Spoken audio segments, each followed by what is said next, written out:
Choice, your creative superpower. We have the power to manifest as we dedicate attention to our thoughts, but often miss opportunity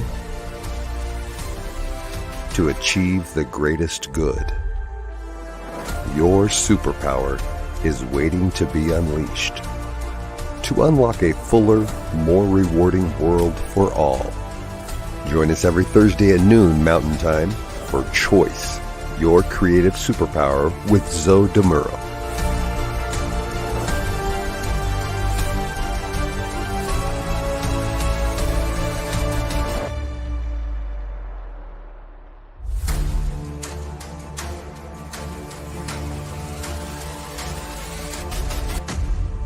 And now, here's Zoe.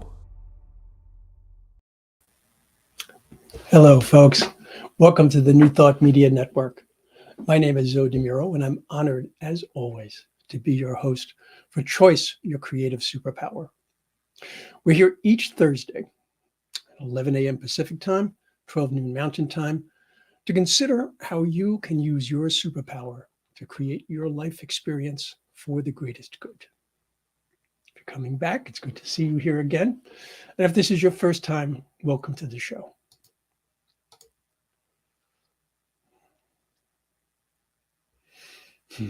So good to see you. So let's see, where are we today? Oh, yes. I'm a religious science practitioner at the Oakland Center for Spiritual Living in Northern California, and I'm also a transformational coach. I work with people who are looking to live their lives to the fullest. Today's episode is episode 19. We'll be exploring choice and gratitude. Now, why did I choose gratitude? Well, in the United States, the fourth Thursday in November is Thanksgiving Day. And a common tradition is to speak about what we're grateful for. Personally, I got to say that I find holidays and special days of note that are designed to celebrate something we could and perhaps should be doing every single day is kind of limiting. I guess that's the way I'd phrase it. For example, in addition to the obvious Thanksgiving Day, there's things like Memorial Day, Veterans Day, Valentine's Day, Mother's or Father's Day. I mean, do we really need specific days to tell us to express our gratitude, our appreciation, or our love? Well, yeah, if you want to ensure that people are spending money, you do. But I digress. Certainly, many religious and spiritual traditions do encourage cultivating gratitude as an important moral virtue, as opposed to immoral virtue, I guess.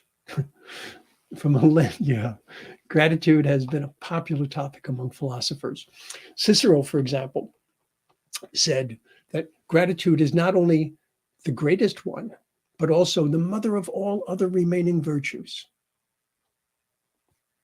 Now, Seneca and Hume, very different philosophers, looked at this from kind of the opposite end of the spectrum, and they respectively said that, I love this, ingrates rank below thieves, rapists, and adulterers. And of all crimes that human creatures are capable of committing, the most horrid and unnatural is ingratitude. Well, wow. No, I mean, these guys were not pulling punches here. I really wonder what their home life was like. Did they have like really tough time with friends and relatives? But regardless, their point is well made. Gratitude is an important thing. But defining gratitude, this becomes really interesting. It seems, based on my research, that there is a real difference of opinion as to whether gratitude is considered to be a feeling, an emotion, a state of mind. So listen to these. These are things that I've gleaned. Gratitude is regarded as a feeling of appreciation by a recipient of another's kindness, gifts, help, favors, or other form of generosity to the giver of such gifts. So it's the appreciation to the giver, not the appreciation for the gifts. It's important. Another way of looking at gratitude is an emotion, one that makes a person feel happier. So it's an emotion that actually can give a boost to other emotions and feelings. Gratitude is defined as a state of being appreciative of benefits received. And then we have this one. I kind of like this one. Gratitude is both a temporary feeling and a dispositional trait. For either of these, gratitude involves a process. Okay? Process of first recognizing that one has obtained a positive outcome, a benefit of some sort, and second, that there is an external source for that outcome. So it's this two-step process, which I've seen described as affirmation and recognition, affirming that there is this wonderful thing and recognition that it came from someone else. So when I look at all of this, I'm thinking of gratitude as a process. We can call it gratitudining. Yeah, that's probably never going to catch on as a real word. I think it would give a spell checker horrible fits. So we won't go there. But you get to choose how you want to see gratitude. I do want to throw another possibility into the mix first, though. How about gratitude as a way of life? Or, if you prefer, gratitude as a way to a fulfilling life. Once again, you get to choose.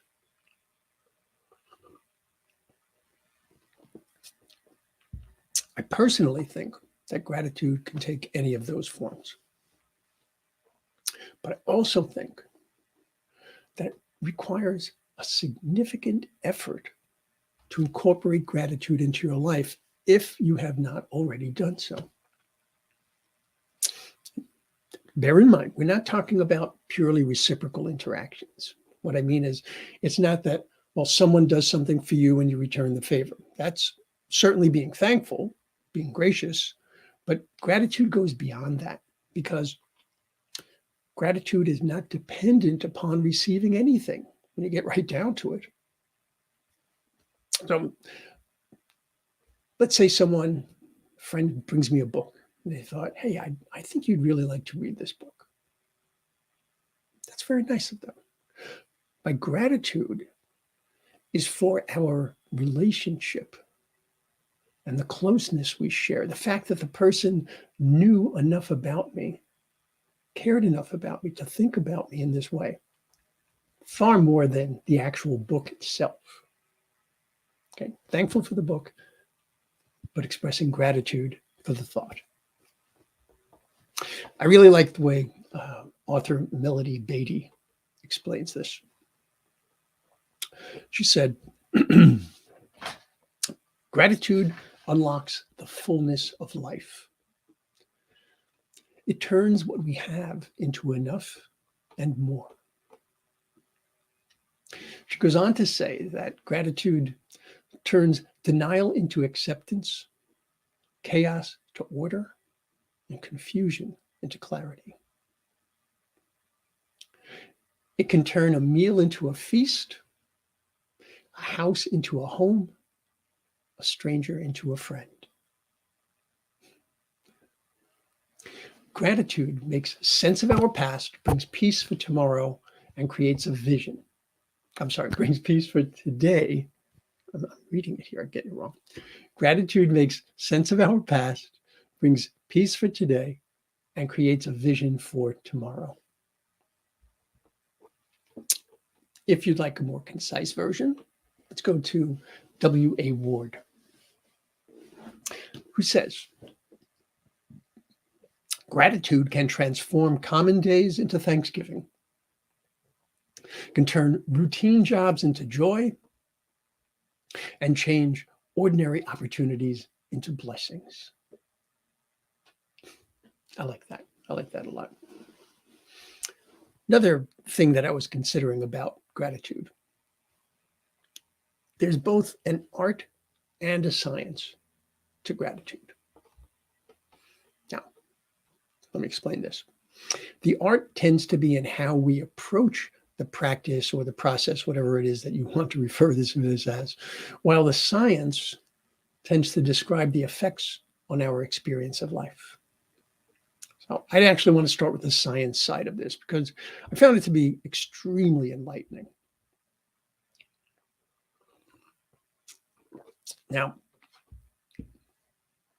I'm going to talk about some benefits here that were backed by a number of scientific studies. Now, in all honesty, I've got to say, I was really surprised to see that gratitude has been studied in this way. But listen to these specific benefits that were noted. And this is in numerous studies. Gratitude can lead to more engaging relationships, and it can lead to more relationships. It can improve both physical and psychological health. It can enhance empathy, and in doing so, can reduce aggression. Gratitude can enhance sleep. It can improve self-esteem. And it can increase mental strength or resilience. That's a pretty good list. And it's not an exhaustive list. You know, it makes me think that gratitude should be a part of every doctor's toolkit. You go into the doctor and you explain what's going on. Well, I see, Mr. DeMuro, I understand what you're going through. And by the way, when was the last time that you practiced gratitude? Hey, it could be a thing. I am very much aware that this particular discussion so far has not really spoken about choice as much as we have in other episodes. It doesn't mean that choice doesn't enter into the picture, far from it. There might indeed be fewer choices to make regarding gratitude. I mean, how you define it, whether or not you choose to employ it in your life, but understand that the ways in which gratitude affects and informs your choices are absolutely profound and plentiful. But we're going to look at both sides of this, as we often do. So I want to take a look at why I would suggest that there's an art to gratitude. First of all, there is really nothing in human nature that requires gratitude. Unlike, say, addressing fear or problem solving. I mean, those are things that we need to do to be able to survive. And you can certainly choose to go through your life without gratitude at all and still manage to live your life. You can indeed survive. But is that really the kind of life that you want to choose? Choosing deliberately and consciously to make gratitude a part of your life will provide a profound benefit for your life satisfaction.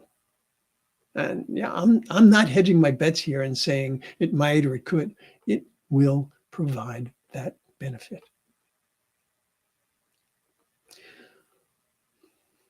When we choose gratitude in its pure form, that is to say, that is a way to simply be thankful for something given to us or done for us, but acknowledging the giver more so than the gift. We create a bond, a relationship, a belonging that brings an even greater sense of fulfillment to our lives.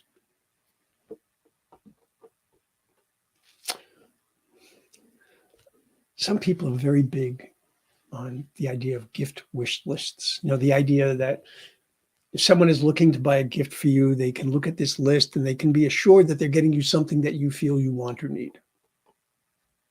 Does it feel good to receive one of those gifts? Sure.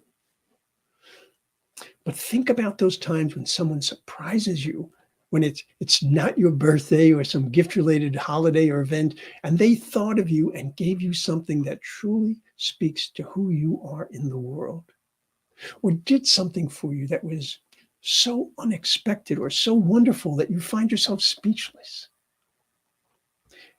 It isn't the thing or the action that thrills.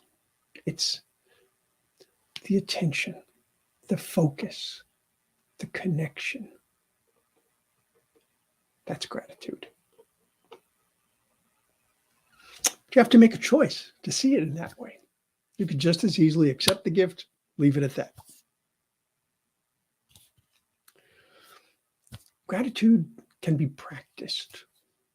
It can be developed. It can be a part of your life. It can even become a part of your identity. Again, you get to choose. However it is that you define gratitude, I personally do see it as a spiritual practice. And when I say spiritual, as many of you would probably know, I'm not speaking specifically of religion. Excuse me. Spirituality is not tied to a specific religion, nor would I say it's non-denominational. I would actually say that it's interdenominational because it transcends dogma or principles.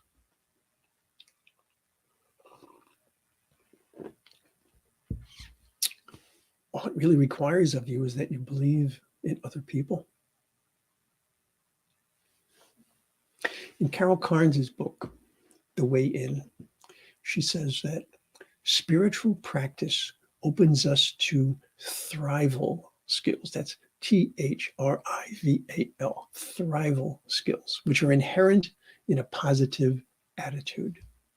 Spiritual practice opens us to thrival skills, which are inherent in a positive attitude.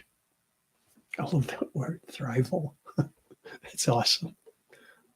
So I actually found an Urban Dictionary definition for thrival because while I felt I had an understanding of it, I wanted to see if there was anything out there. And this is a great description. It defines thrival as an adjective describing a person who has transitioned out of survival mode and into an optimal state of health, vitality, joy, and well-being. That's what I'm talking about. Gratitude, like any art form, is something that most of us need to learn and develop so that we can get the greatest result possible, right? So, choosing to see that this can literally transform your life experience, and then choosing to do the work to develop it, that's entirely up to you. So,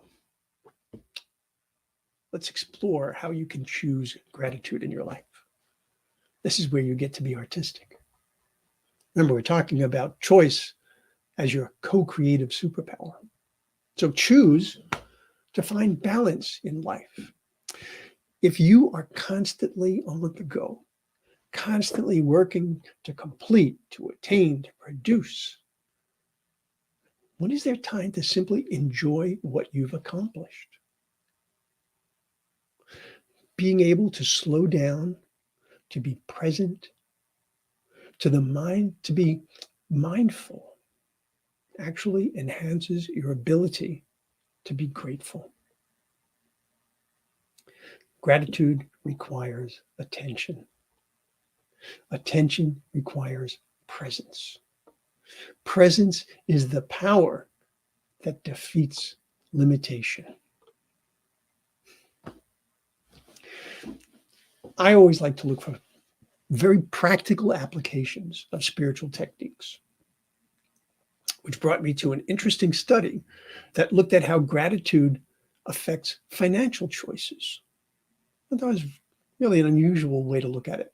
What they discovered is that people who were more grateful were less likely to look for instant gratification and therefore could make better, more informed financial decisions. Isn't that awesome? Here's another thing, another way that you can consider this. Choose to see your life as an inventory. Now, an inventory isn't a list of what's missing. It's like, oh, we need this, this, this. No, it's a list of what's present as well. So being grateful for what we otherwise take for granted can have a profound effect on our ability to understand true abundance in our life. It's all too common that we don't necessarily realize how much we have until something is taken away from us. If our life inventory is nothing more than a recording of lack, I need this, I need this, I need this, I don't have that. Abundance as a concept in your life just doesn't stand a chance because we'll always be chasing what we don't have.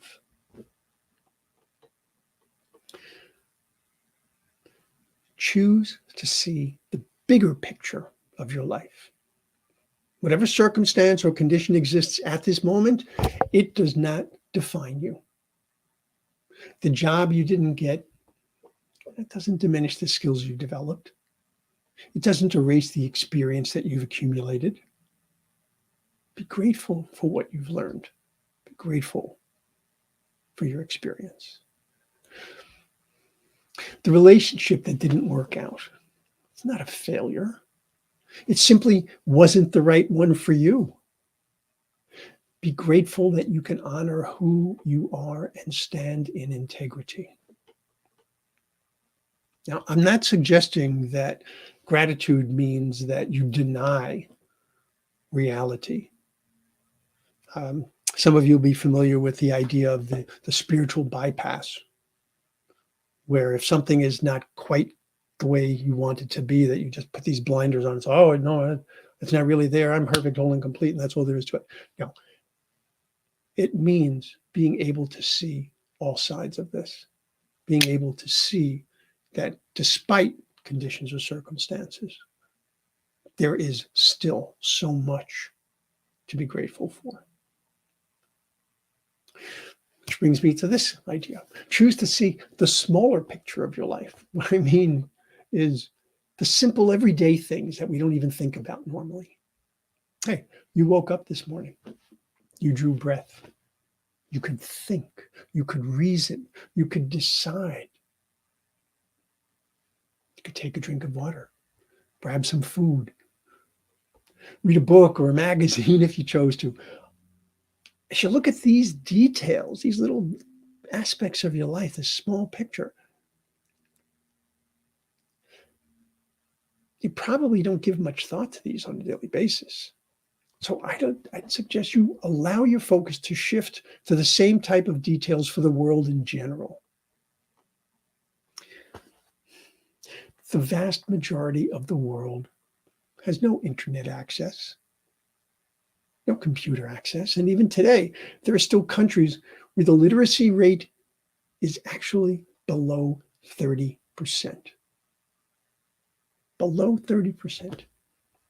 1 in 3 people in the world do not have access to clean drinking water. Hunger is the number 1 cause of death in the world, with over 30% of the world's population unable to get year-round access to adequate food. Simply put, compared to many, many other people in the world, this very day, you are blessed.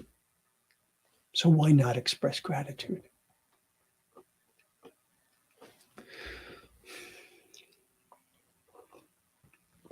Believe me, I'm not saying any of this to be condescending or scornful in any way.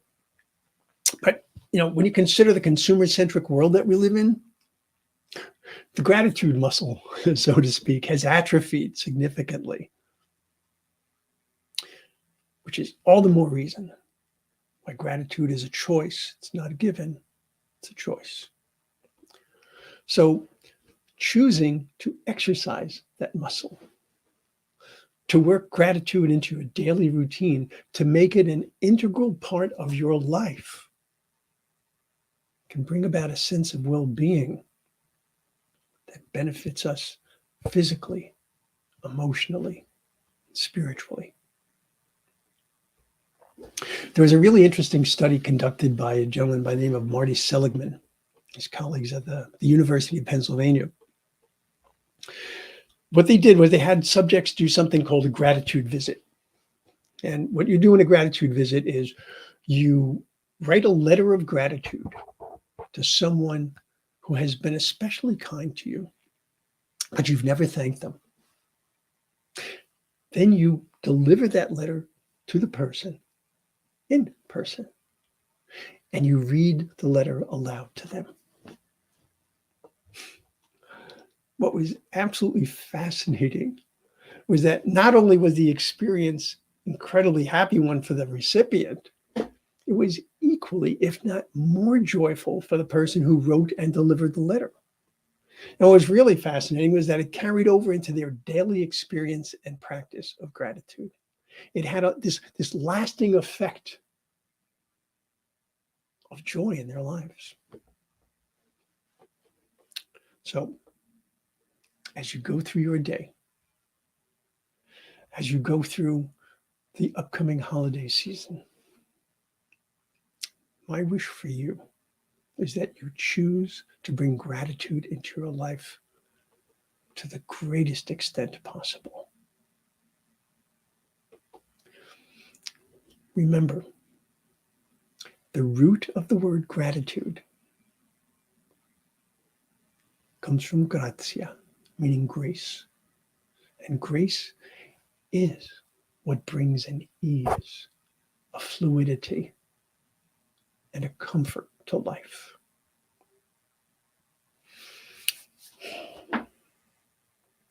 Folks, I want you to know that I am grateful for you.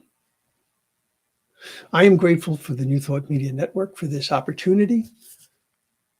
I am grateful to my family and to my friends, to those people who hold me in the most incredible loving kindness, who believe in me even when I have trouble believing in myself. I could probably spend the next 4 hours talking about what I'm grateful for, but I don't think that's the best way to use our time. Now, if there is anything that you would like to share with me about gratitude and choice, I would love to hear it. So please feel free to email me. Let's see, where are we? Here we go. You can connect with me via this email address, zodimuro@gmail.com. I'd love to hear what you have going on. If you have any questions about the show or any ideas for topics you'd like to see me cover, feel free to send those as well. And there's my cat, who is determined to be a part of this. Okay, come here. Okay, so there's Smidge. Say hello, Smidge. Folks, I'm honored to have spent time with you this week. Please go to ntmedia.org. Check out all that we have to offer, because we have so much. Today, for example, 12 noon Pacific time, 1 p.m. Mountain time. Check out Finding the Joy in the Journey with the superb Reverend Gina Colvario Krupka. At 1 p.m. 1 p.m. Pacific time, that's 2 p.m. Mountain time, the Vibrant Living Hour with the ever-engaging practitioner, Ken Ludwig. Looking for prayer, meditation, information, discussion? We've got it, and so much more. We even have New Thought music at ntmedia.org/listen. So anything that you can do to help us bring about this greatest good to an even greater audience would be greatly appreciated. So I, without a doubt, wish you much love and many, many blessings. Have a magnificent, magnificent week, and I'll see you soon. Choice, your creative superpower. We have the power to manifest as we dedicate attention to our thoughts, but often miss opportunity to achieve the greatest good. Your superpower is waiting to be unleashed to unlock a fuller, more rewarding world for all. Join us every Thursday at noon Mountain Time for Choice, your creative superpower with Zoe Muro.